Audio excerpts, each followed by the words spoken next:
Muy buenos días, estimados oyentes de Radio Esperanza. Los saluda Jonás Escobar para presentar una vez más y como todos los sábados en este horario el programa radial que la Iglesia Cristiana Evangélica Reformada, que se reúne en Cornelio Saavedra 520, aquí en La Consulta, pone al aire, y que hemos dado en llamar Tiempo de Gracia, Día de Salvación. Como lo decimos todos los sábados, queremos volver a enfatizar que el compromiso de nuestra Iglesia y por ende de este espacio radial es solamente con Dios y su bendita palabra, por lo que exponer con absoluta fidelidad las verdades bíblicas es el único fin de nuestro programa. Y hoy estaremos analizando bíblicamente cuál es uno de los distintivos del verdadero cristiano, para que tanto tú como yo, estimado oyente, podamos, a la luz de las Santas Escrituras, poder determinar si somos o no cristianos genuinos, si somos o no verdaderamente salvos, no en nuestra opinión, ni en la opinión de los demás, sino de acuerdo a lo que las Santas Escrituras dicen, que en definitiva son las que realmente valen y determinan nuestro destino eterno. Así que tómese este tiempo, estimado oyente, y en familia siéntese a escuchar la palabra de Dios, que luego de una melodía cristiana que inmediatamente pondremos al aire, será expuesta en la voz una vez más de nuestro querido hermano Henry Toropilo. Escuchemos pues la melodía y a continuación la exposición bíblica.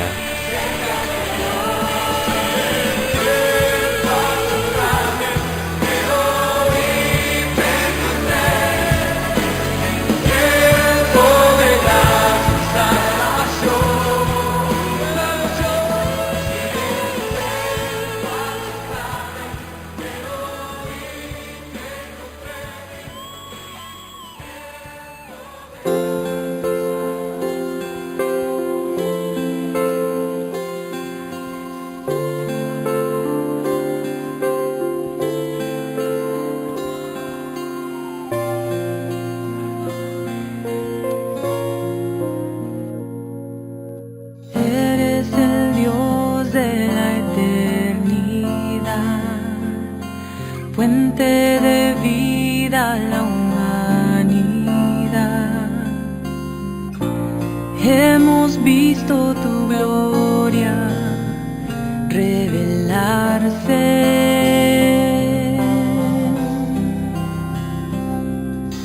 Eres amor que del cielo bajó, misericordia que nos abrazó. Ha sido nuestro refugio, nuestra justicia.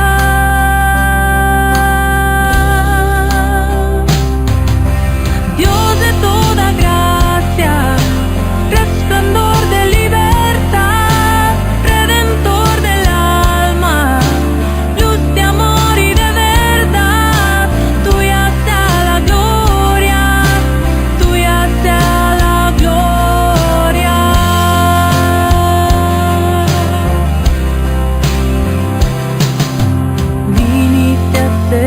Nuestra ofrenda de paz, nuestra esperanza de libertad, al llevar en tu muerte nuestra culpa.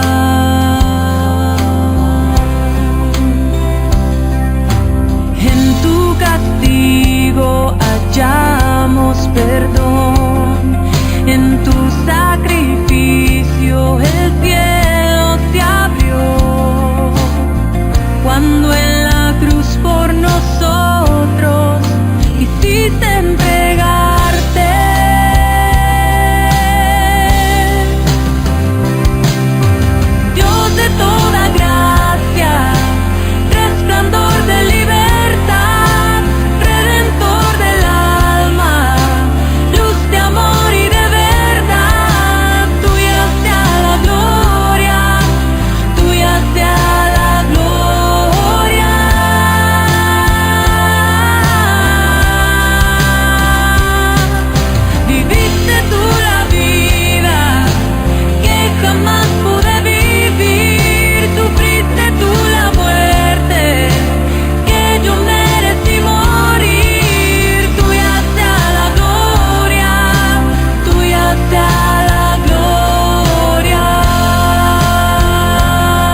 Bueno, si tienen sus Biblias, vamos a abrirlas al capítulo 3 de Primera de Juan.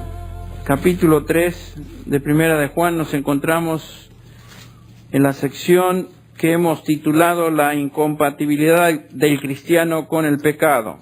La incompatibilidad del cristiano con el pecado. El capítulo 3 es una sección muy importante en la epístola que vamos a dar lectura. Vamos a dar lectura a los versículos 4 al 10. Primera de Juan 3, versículos del 4 al 10. Dice así: todo aquel que comete pecado infringe también la ley, pues el pecado es infracción de la ley. Y sabéis que Él apareció para quitar nuestros pecados y no hay pecado en Él. Todo aquel que permanece en Él no peca. Todo aquel que peca no le ha visto ni le ha conocido. Hijitos, nadie os engañe. El que hace justicia es justo como Él es justo. El que practica el pecado es del diablo, porque el diablo peca desde el principio. Para esto apareció el Hijo de Dios, para deshacer las obras del diablo. Todo aquel que es nacido de Dios no practica el pecado, porque la simiente de Dios permanece en él, y no puede pecar, porque es nacido de Dios. En esto se manifiestan los hijos de Dios y los hijos del diablo. Todo aquel que no hace justicia y que no ama a su hermano no es de Dios. Estamos repasando este pasaje que vamos a concluir hoy. Pero quisiera comenzar estableciendo esta afirmación que se convierte en una afirmación axiomática realmente en el libro, en esta epístola, y es la siguiente: haber experimentado salvación resulta en una vida dramáticamente distinta a la vida antes de ser salvo. Lo repito: haber experimentado salvación resulta en una vida dramáticamente distinta a la vida antes de ser salvo. Esta es una afirmación verdadera y sin embargo está siendo atacada aún en círculos evangélicos, aún entre personas que dicen creer la Biblia. Sorprendente notar cuántos cristianos cuestionan esta verdad que tan claramente Juan enuncia en esta epístola. Pero este cuestionamiento no es, por supuesto, nada nuevo, ya existía en esos días. Por eso Juan escribe esta epístola, para combatir la falsa noción y enseñanza antinomianista que ya existía en esos días. En otras palabras, la noción que dice que un individuo puede llamarse cristiano y vivir como se le da la gana y al mismo tiempo considerarse salvo. Hay mucha gente que tiene un sentido de seguridad falso porque han sido mal enseñados. Falsos maestros se habían introducido en esa iglesia, en esas iglesias, así como existen hoy, y enseñaban que una persona puede ser poseedor de vida eterna y vivir habitualmente en pecado. Hay gente que dice eso hoy también, que no importa realmente la vida que uno lleva con tal de que haya hecho profesión de fe en Cristo Jesús. Bueno, esto es algo que no se enseña en la Escritura. Definitivamente lo contradice en una forma categórica el apóstol Juan. Estos falsos maestros en esos días enseñaban que la salvación era simplemente un cambio de estatus, pero no un cambio de naturaleza, un cambio de destino eterno, pero no un cambio de conducta. Y algunos piensan que levantando la mano, sino profesión de fe, garantizan su destino eterno, pero es todo.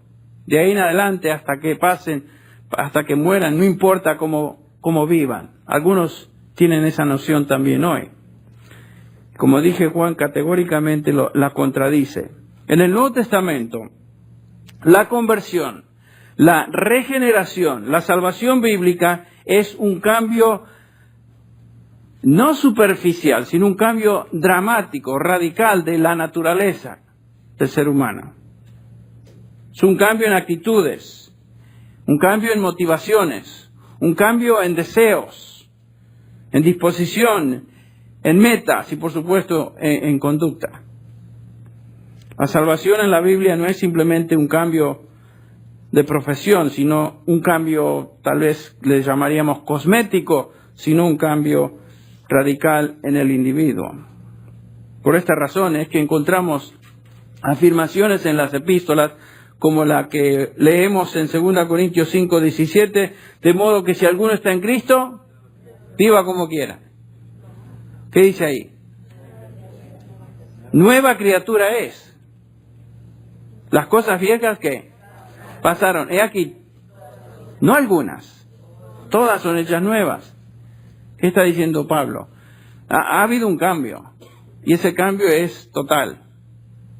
Hemos pasado de muerte a vida. Hemos sido transferidos del reino de las tinieblas al reino de su amado Hijo, al reino de la luz, como dice Colosenses 1:13. Romanos 6:22 nos dice que erais esclavos del pecado, pero ahora sois siervos o esclavos de justicia. Noten. Efesios 2:8, porque por gracia sois salvos por medio de la fe. Esto no es de vosotros, pues es don de Dios, no por obras, para que nadie se gloríe. Y algunos dirán, sí, es solamente por fe, no es por obras. Entonces, ¿de qué valen las obras? Nada. Pero noten lo que dice el versículo 10. Somos hechura suya, de Dios, en Cristo Jesús, para buenas obras, las cuales Dios preparó de antemano para que anduviésemos en ellas. Una persona profesante de Cristo que no vive en buenas obras, en otras palabras, no vive con una conducta piadosa, estamos hablando de hábito, de patrón de vida, esa persona no es de Cristo, no es del Señor, no ha experimentado salvación.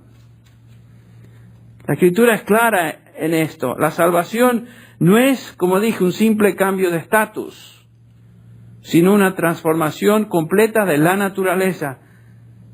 Si tú eres salvo, mejor dicho, ya no eres lo que eras. Se acabó. Somos distintos.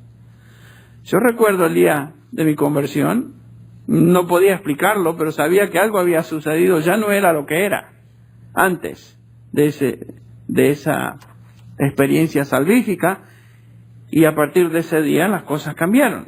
Todo cambió. Mi perspectiva cambió. Mis ideas cambiaron. Mi manera de hablar cambió. Mis deseos cambiaron. En lugar de vivir para mí, quería vivir para el Señor, etcétera, etcétera. Y si usted es hijo de Dios y ha sido transformado por Él, usted sabe que algo ha sucedido. Ha habido un cambio en su vida. No es igual. Colosenses 3 dice, porque habéis muerto, dice Pablo, y vuestra vida está escondida con Cristo en Dios. Dice más tarde, habiéndoos despojado del viejo hombre con sus hechos. ¿Ven? Y revestidos del nuevo, el cual conforme a la imagen del que lo creó se va renovando hasta el conocimiento pleno. Estamos en Cristo, ya no somos lo que éramos. Estar en Cristo es equivalente a ser una nueva criatura. Las cosas viejas pasaron, todas son hechas nuevas. La salvación, la regeneración, la conversión no es un remiendo, no es un emparche a una vida vieja, sino que es una transformación completa de lo que éramos.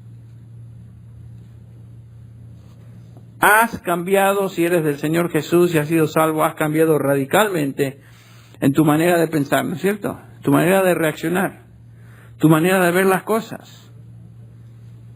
Ya no piensas como antes, no hablas como antes, no disfrutas las cosas que disfrutabas antes. ¿Han notado un creyente, una nueva criatura en Cristo que cae en pecado?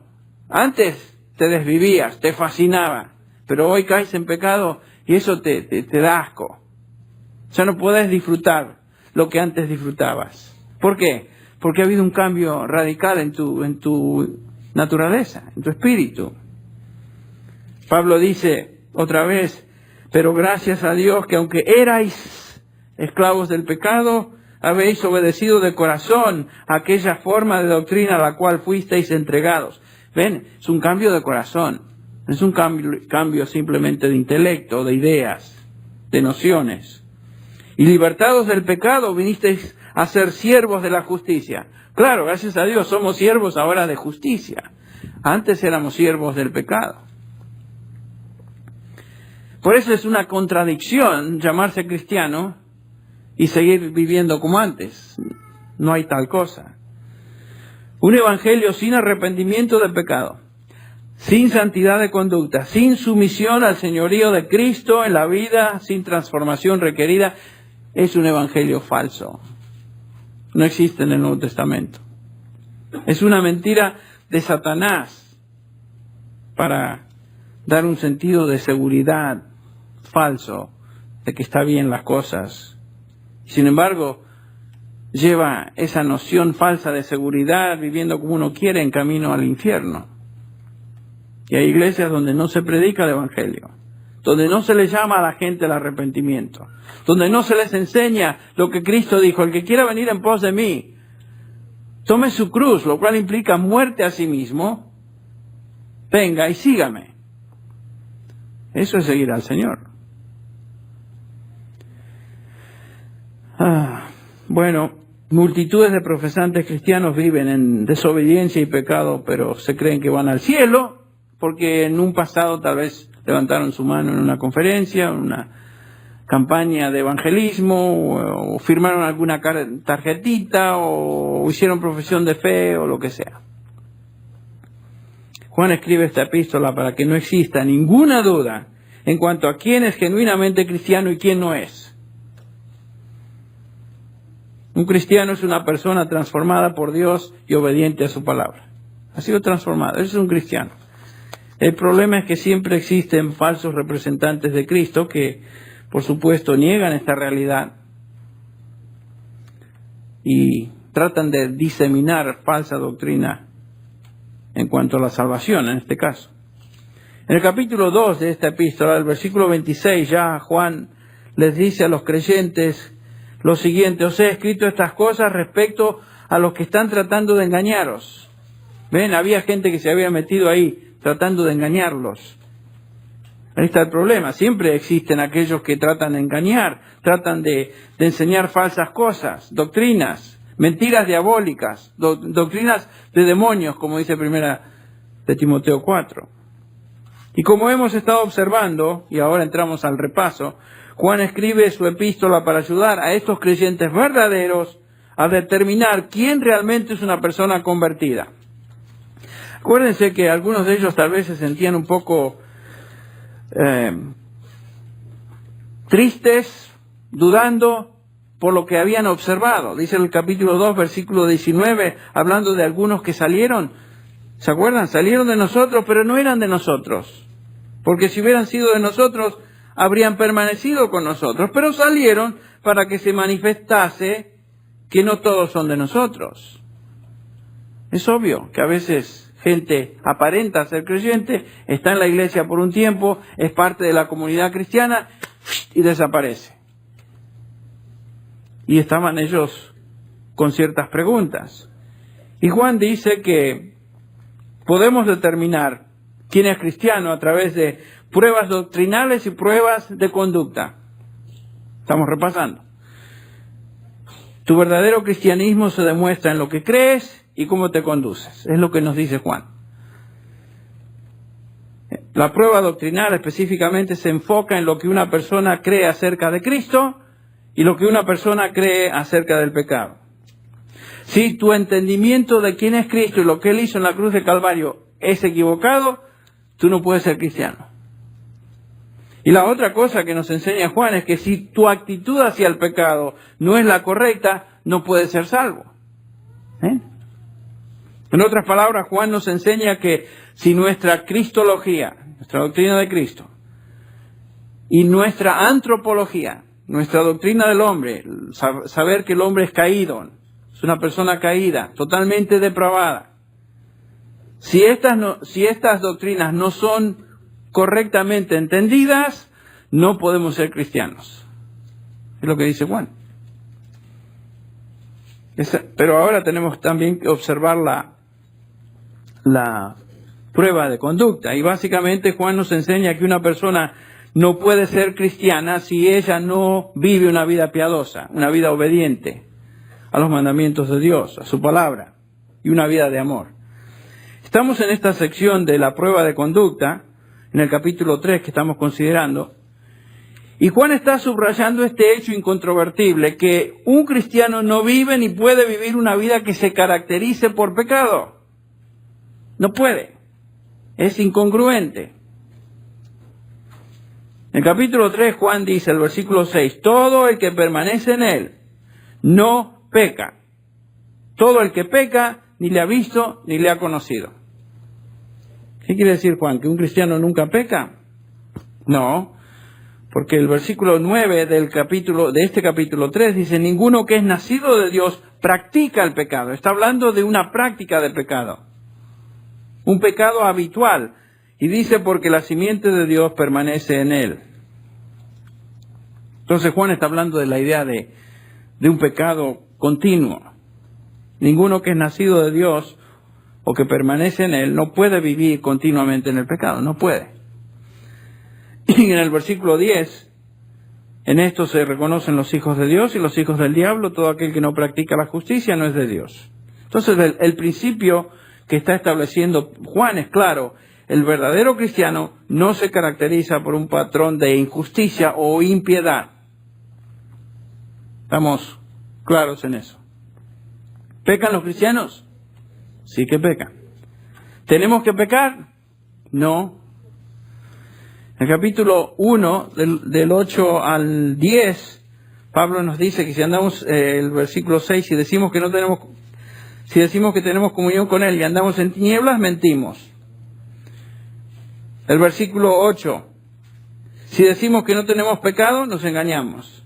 Versículo 10, si decimos que no hemos pecado, le hacemos a Él mentiroso. En otras palabras, un creyente peca, es un accidente, porque el versículo 9 dice, si confesamos nuestros pecados, es obvio que un creyente va a pecar.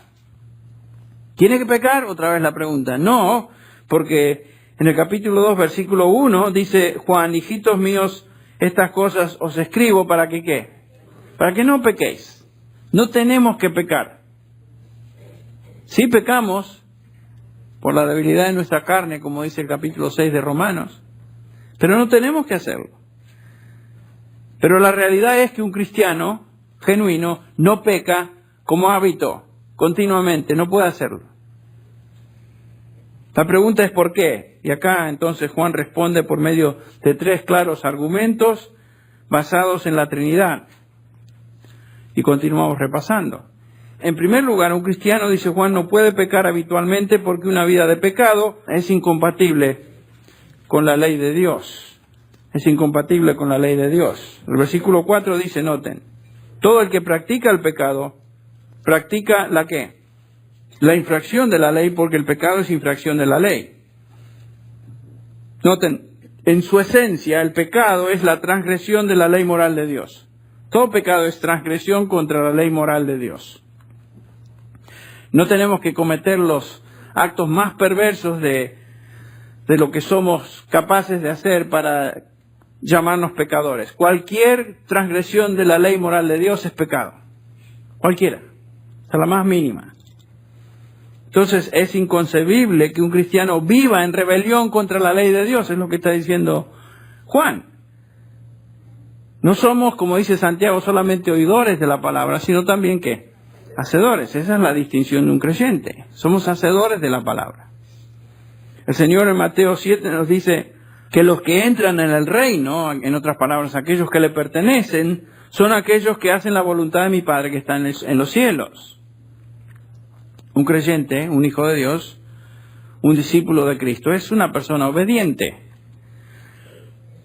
Entonces, cuando Dios transforma el alma, la rebelión es reemplazada con sumisión a Él y a su ley. El desdén de la palabra de Dios ahora, y la molestia con la verdad se convierte ahora en amor por su ley. Entonces, un alma convertida, una persona transformada, no puede continuar en pecado, ya que el pecado es la transgresión de la ley moral de Dios. Como creyentes que somos, ahora tenemos una relación distinta a la ley, a la palabra de Dios. Y yo creo que el Salmo 1 describe a un creyente verdadero cuando dice el salmista que el bienaventurado el varón o el hombre que no anda en consejo de impíos, ni se detiene en caminos de pecadores, ni se sienta en la silla de escarnecedores, sino que en la ley de Jehová, ¿qué? Está su delicia. Esa es la descripción de un creyente. Y en ella medita de día y de noche. Un pecador no se deleita en la ley del Señor. No puede deleitarse en la ley. Es enemigo de la ley. La ley le molesta. Lo que Dios establece como estándar, el pecador lo resiste, porque ama más las tinieblas que la luz, es obvio. Entonces, es imposible que un creyente viva en pecado, porque sería una vida en continua rebelión a la ley de Dios, y eso es imposible para un creyente. Usted lee la palabra de Dios, la estudia, la escudriña, ¿y cuál es su reacción? Me deleito en estas cosas.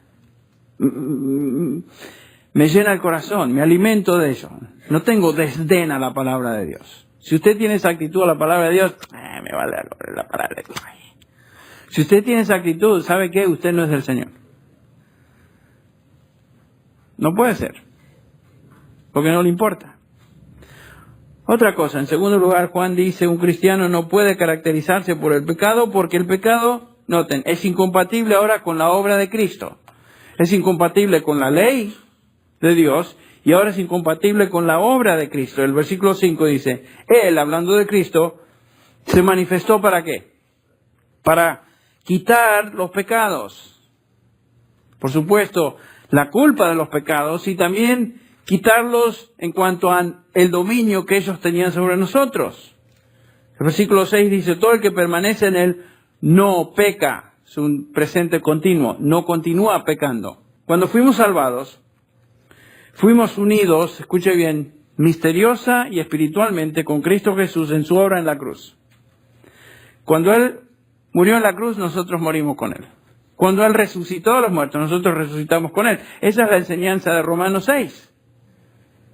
Morimos con Él y resucitamos con Él y hoy estamos en Él. Nuestra relación con Cristo es una de estar en Cristo Jesús. Por eso se repite el concepto de estar en Cristo una y otra y otra y otra vez en todo el Nuevo Testamento, particularmente en las epístolas de Pablo. No podemos pecar si estamos en Cristo, si hemos muerto con Él y hemos resucitado con Él. Dice Romanos 6, ¿qué pues diremos entonces? ¿Continuaremos en el pecado para que la gracia abunde? De ningún modo. Perezca el pensamiento, siquiera la idea.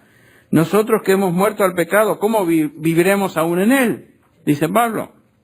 ¿O no sabéis que todos los que hemos sido bautizados en Cristo Jesús, hemos sido bautizados en su muerte? ¿Ven? Ahí está. Hemos sido unidos con Él en la muerte de Cristo y hemos resucitado con Él. Dice el versículo 6, sabiendo esto, que nuestro viejo hombre fue crucificado con Él para que nuestro cuerpo de pecado sea destruido, sea anulado, sería la traducción, a fin de que ya no seamos esclavos del pecado. Porque el que ha muerto ha sido libertado del pecado. Entonces, la salvación ha tenido un impacto radical en nuestra relación al pecado. Cuando el Señor nos salvó, fuimos unidos a Él. Y no podemos seguir viviendo en el pecado porque el Señor nos libertó de esa esclavitud que teníamos para con el pecado. Estamos en Cristo Jesús. ¿Pueden notar ustedes eso? Él murió, Él resucitó, Él está a la diestra del Padre y ahí estamos nosotros, espiritualmente hablando. Vuestra vida está escondida con Cristo en Dios. Eso es lo que dice Pablo en Colosenses. Resucitamos con Él, estamos en Él.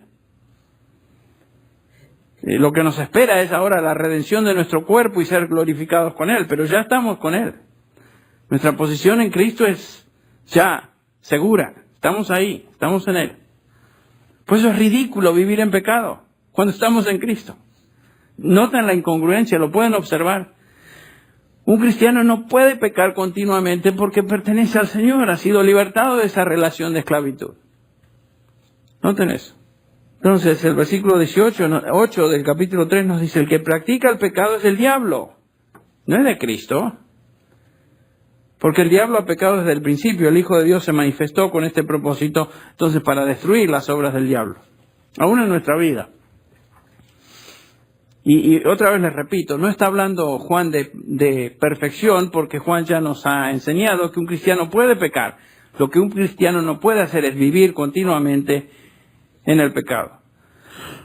Y en tercer lugar, un cristiano no vive en pecado porque el pecado es incompatible, ahora sí, con el ministerio del Espíritu Santo. Noten, la ley de Dios, la obra de Cristo, el ministerio del Espíritu Santo, toda la Trinidad está envuelta en nuestra salvación. Ese es un argumento magistral del apóstol Juan en cuanto a es imposible que un creyente viva en pecado por la relación que el creyente tiene para con el Padre, para con el Hijo y su obra para con el Espíritu Santo. Noten, el versículo 9, ninguno que es nacido de Dios practica el pecado. Si tú eres nacido de Dios, si tú eres hijo de Dios, tú no puedes vivir practicando el pecado. ¿Por qué? Noten lo que dice, porque la simiente de Dios, ¿qué? Habita en él, o habita en ti. ¿Qué quiere decir esto de la simiente de Dios? Bueno, existe en el alma de todo hijo de Dios un principio de vida nueva.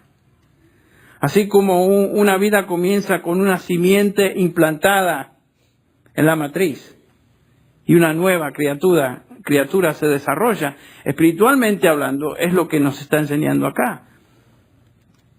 En el ámbito espiritual, la vida espiritual comienza con la simiente de Dios implantada en el alma del creyente. A esto se refiere el Señor Jesucristo cuando le dice a Nicodemo, ¿se acuerdan? Nicodemo, de cierto te digo, que el que no nace de nuevo, ¿qué pasa? No puede ver el reino de Dios. Y acuérdense del argumento de Nicodemo, ¿cómo puede ser un hombre siendo grande entrar otra vez? No, Nicodemo, vos no entendés, o tú no entiendes. Lo que te estoy hablando de una realidad espiritual. De cierto te digo, más tarde en el versículo 5, que el que no naciere de agua y del Espíritu no puede entrar en el reino de Dios. Y el versículo 8 otra vez, el viento sopla de donde quiere y oye su sonido, mas ni sabes de dónde viene ni a dónde va. Así es todo aquel que es nacido del Espíritu. Ven, 3 veces el Señor Jesús repite este concepto de nacer de nuevo, nacer en el Espíritu, o nacer del Espíritu. El nuevo nacimiento entonces es la obra del Espíritu Santo. 1 Juan 3:9 dice, nacido de Dios. Juan está hablando del Espíritu Santo. El Espíritu Santo que es el agente que produce el nuevo nacimiento. Entonces el Espíritu Santo ha producido en nosotros una nueva vida. La simiente de Dios reside en nosotros, imagínense. El Dios del universo, el Todopoderoso, el Señor de señores, se ha dignado a hacer que su Espíritu resida en nosotros. Y nos ha renovado, es lo que dice Efesios 2:1. Y Él, Dios, nos dio vida, os dio vida a vosotros, cuando estabais muertos en vuestros delitos y pecados. Dar vida, fuimos regenerados por medio del Espíritu Santo. Y el agente o el medio, mejor dicho, que el Espíritu Santo utiliza para hacer esa obra es la palabra de Dios. Segunda de Pedro 1:23 dice, siendo renacidos no de simiente corruptible, sino de incorruptible. Creo que es primera de Pedro 1:23. Por la palabra de Dios que vive y permanece para siempre. Noten que esta simiente es incorruptible y permanece para siempre. Si hemos nacido de nuevo, hemos nacido a vida nueva, la simiente de Dios está en nosotros y no puede perecer. No puede perecer. Por eso es que dice Pablo, el que comenzó la buena obra en vosotros, la perfeccionará hasta el día de Cristo. Porque esa obra no perece. Es la simiente de Dios que reside en el corazón. Es eterna. Vive para siempre. Este es el milagro de la regeneración. Este milagro es el producto de oír y creer la palabra de Cristo. Es la obra del Espíritu Santo en el corazón de la persona que Dios llama a salvación. Y qué lindo es saber eso, ¿no? Que hoy ahora tenemos la mente de Cristo. Ya no somos lo que éramos. Por medio de su Espíritu podemos entender las cosas del Espíritu, discernir las cosas del Espíritu. 1 Corintios 2:16 dice, porque ¿quién conoció la mente del Señor? ¿Quién le instruirá? Mas nosotros tenemos la mente de Cristo. Entonces, el hombre regenerado para siempre ha sido libertado de su condición de esclavitud al pecado. Nosotros estábamos muertos a las cosas del Espíritu. muertos en delitos y pecados, nos dice Pablo, insensibles a la vida espiritual, a las cosas de Dios, e incapaces de cambiar. Por eso nadie tiene la capacidad de decidir solo por su salvación. Dios tiene que iluminar la mente, mover el corazón muerto a creer y a poner su fe en Cristo Jesús como el único medio de salvación. Pero esa es la obra de Dios. Por eso Efesios 2 nos dice, nosotros en otro tiempo vivíamos en las pasiones de nuestra carne, satisfaciendo los deseos de la carne y de la mente, y éramos por naturaleza hijos de ira lo mismo que los demás. Pero noten eso, el versículo 4, pero Dios. O sea, no fuiste tú, no fue tu astucia, ni tu inteligencia, ni tu habilidad, ni tu capacidad que te llevó a Cristo. Fue Dios. Pero Dios, que es rico en misericordia por causa del gran amor con que nos amó, fíjense, aun cuando estábamos muertos en delitos y pecados, aun cuando éramos cadáveres espirituales, ¿qué dice? Nos dio vida juntamente con Cristo. ¿Cómo es posible que un cadáver ponga fe en Cristo si no tiene la capacidad ni siquiera para nada? Un cadáver no responde al estímulo externo. Un cadáver espiritual no puede responder a las cosas de Dios, a menos que Dios mismo le dé vida. Yo no sé cómo eso funciona. ¿Cómo es posible que en el momento de salvación pongamos nuestra fe y en ese mismo momento el Espíritu nos da vida? Ambos tienen que ocurrir al mismo tiempo. Somos renovados y ponemos nuestra fe. Esto es lo que se llama en términos de teología ordus salutis. Quiere decir el orden de la salvación. ¿Cómo sucede esto? Para mí es un misterio. Yo no lo entiendo. Lo único que sé es que si Dios no me mueve a darme vida y al mismo tiempo pongo mi fe en eso, yo no puedo vivificarme a mí mismo. ¿Me explico? Es algo que Dios tiene que hacer. Porque tú no tienes la capacidad, ni yo.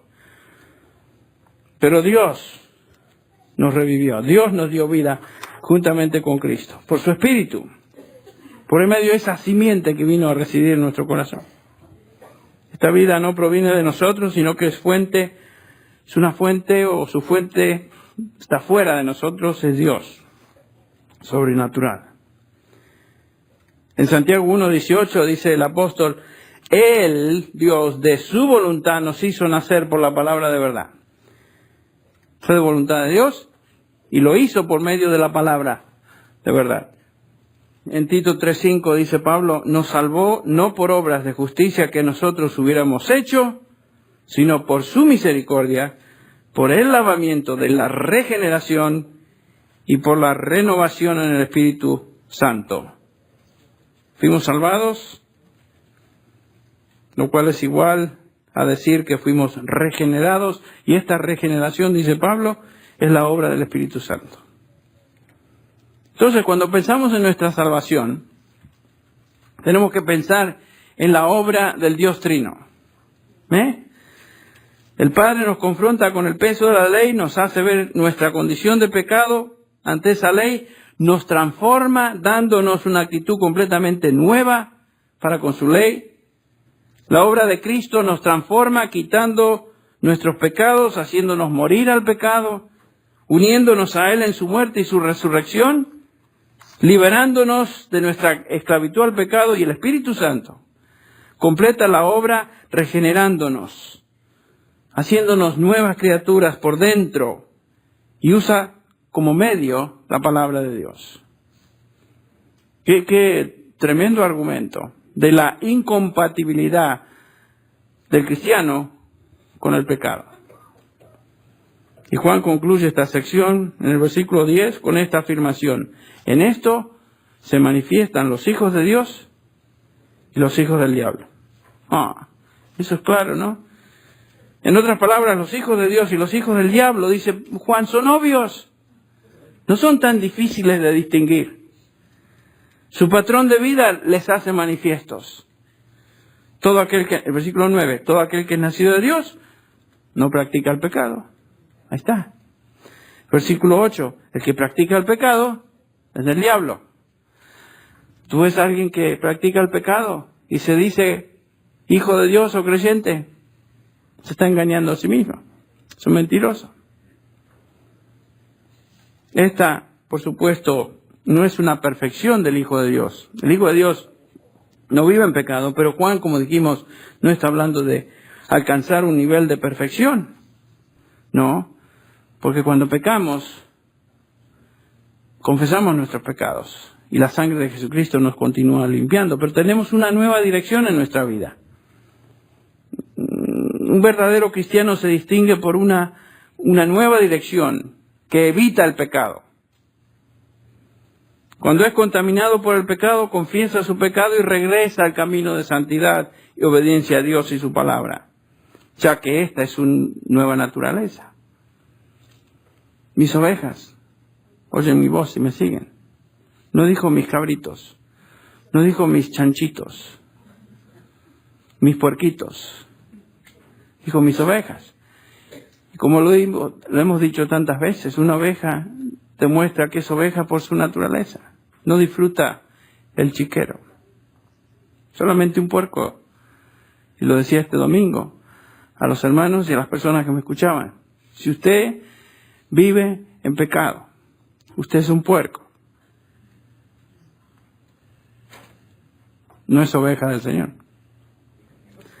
Mire, Satanás siempre trata de sembrar una actitud de tolerancia al pecado y coloca cizaña entre el trigo.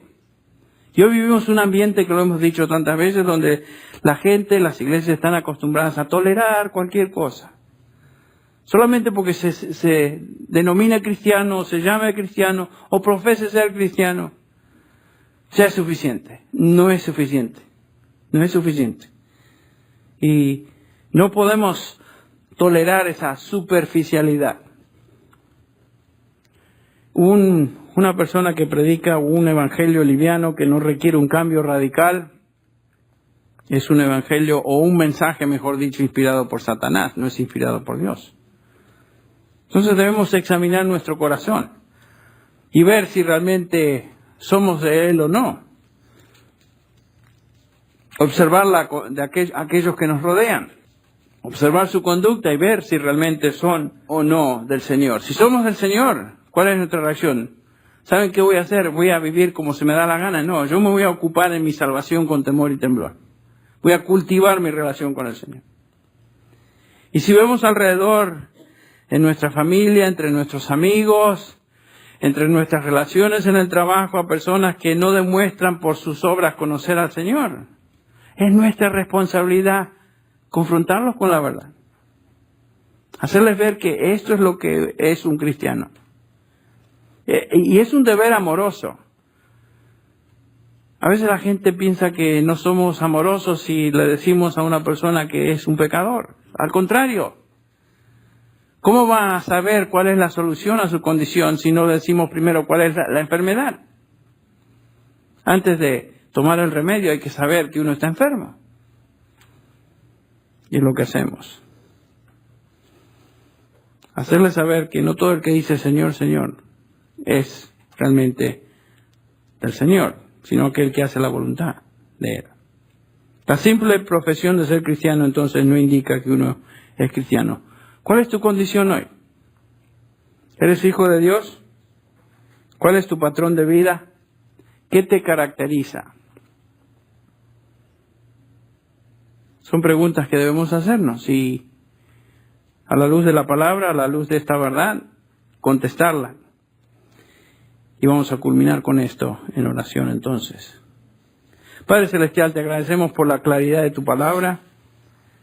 Te agradecemos, Señor, por la simpleza y lo categórico que es lo que el apóstol Juan nos enseña.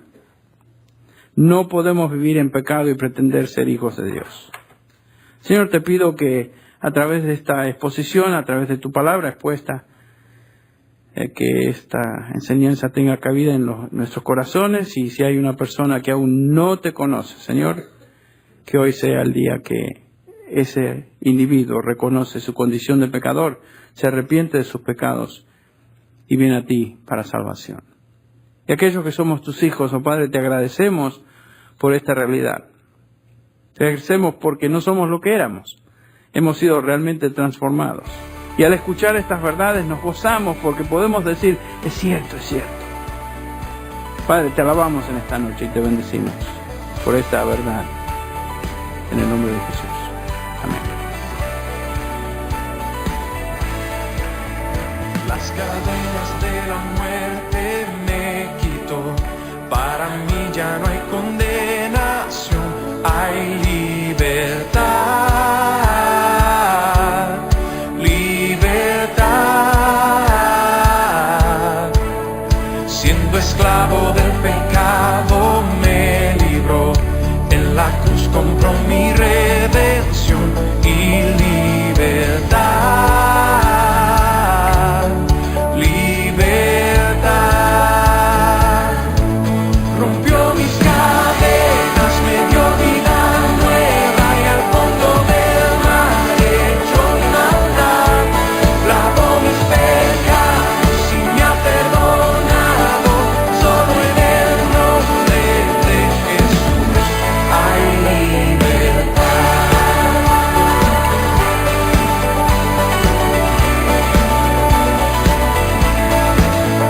Yo proclamo que la cruz por mí murió y cambió mi duro corazón por libertad. Libertad. El poder de su evangelio me salvó y no me avergüenzo del Señor. Mi libertad. Libertad. Rompió mis cadenas, me dio vida nueva y al fondo del mar echó mi maldad. Lavó mis pecados y me ha perdonado. Solo en el nombre de Jesús hay libertad. Al que vivo hace libre, es libre en verdad. Al que vivo hace libre, es libre en verdad. Al que vivo hace libre, es libre en verdad. Al que vivo hace libre, es libre en verdad.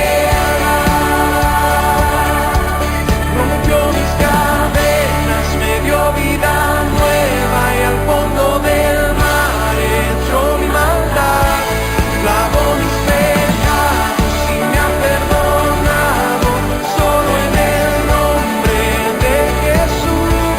Rompió mis cadenas, me dio vida nueva y al fondo del mar echó mi maldad. Lavó mis pecados y me ha perdonado. Solo en el nombre de Jesús hay libertad.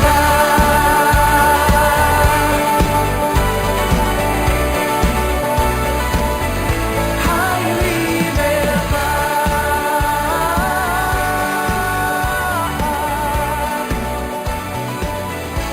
Hay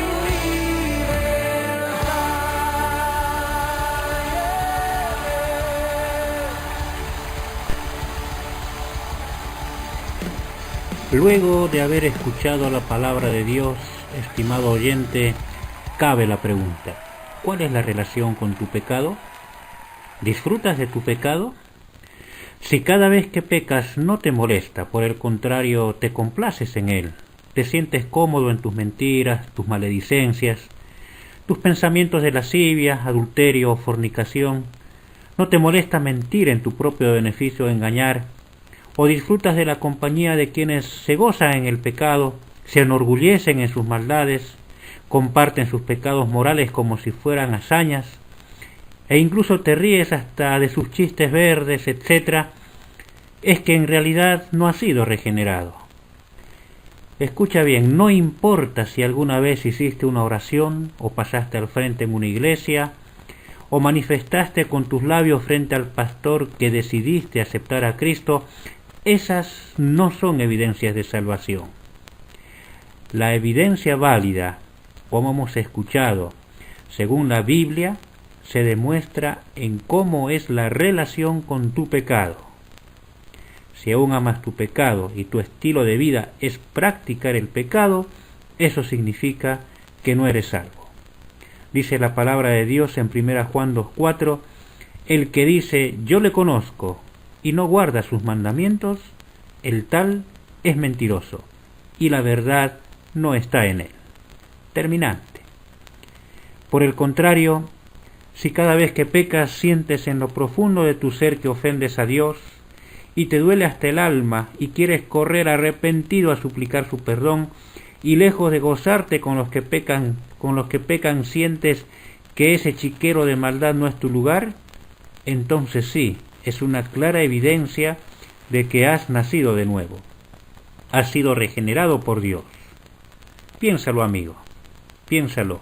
Y si llegas a la conclusión que aún no eres salvo y sientes, luego de haber escuchado la palabra de Dios, que has vivido engañado y te sientes un sucio pecador, te animamos a que contrito y humillado te acerques a Dios, quien ya pagó tus pecados en la cruz del Calvario para darte una nueva esencia y hacerte una nueva criatura y darte una completa y real libertad de la esclavitud del pecado.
Llegamos así al fin de nuestro programa. Los esperamos el próximo sábado en este mismo horario y por esta misma emisora, FM Radio Esperanza en el 91.3 del dial. Queremos extenderle una vez más la invitación para asistir a nuestra reunión de estudio bíblico que realizamos todos los domingos a las 17 horas, allí en Cornelio Saavedra 520, aquí en La Consulta. Nos agradará contar con vuestra presencia. Compartiremos juntos y cordialmente las enseñanzas de la palabra de Dios. Queremos aclararle, estimado oyente, que no levantamos ofrenda, no deseamos ningún beneficio material de parte suya. Solo nos mueve el único propósito de compartir las verdades bíblicas. Los esperamos. Nos despedimos, no sin antes dejarles los distintos medios por los cuales hacer contacto con nosotros. Nuestro teléfono es 26 22 68 47 45. Repito, 26 22 68 47 45. También puede enviarnos, si así lo desea, un correo electrónico. Nuestro email es ice.reformada@gmail.com, ice.reformada@gmail.com. También puede visitar nuestro Facebook, ingresar directamente como Iglesia Cristiana Evangélica Reformada. Los esperamos. Mi nombre es Jonás Escobar y ha sido un verdadero placer compartir este espacio con todos y cada uno de ustedes aquí en FM Radio Esperanza y en Tiempo de Gracia, Día de Salvación. Que Dios, estimado amigo, los bendiga grandemente.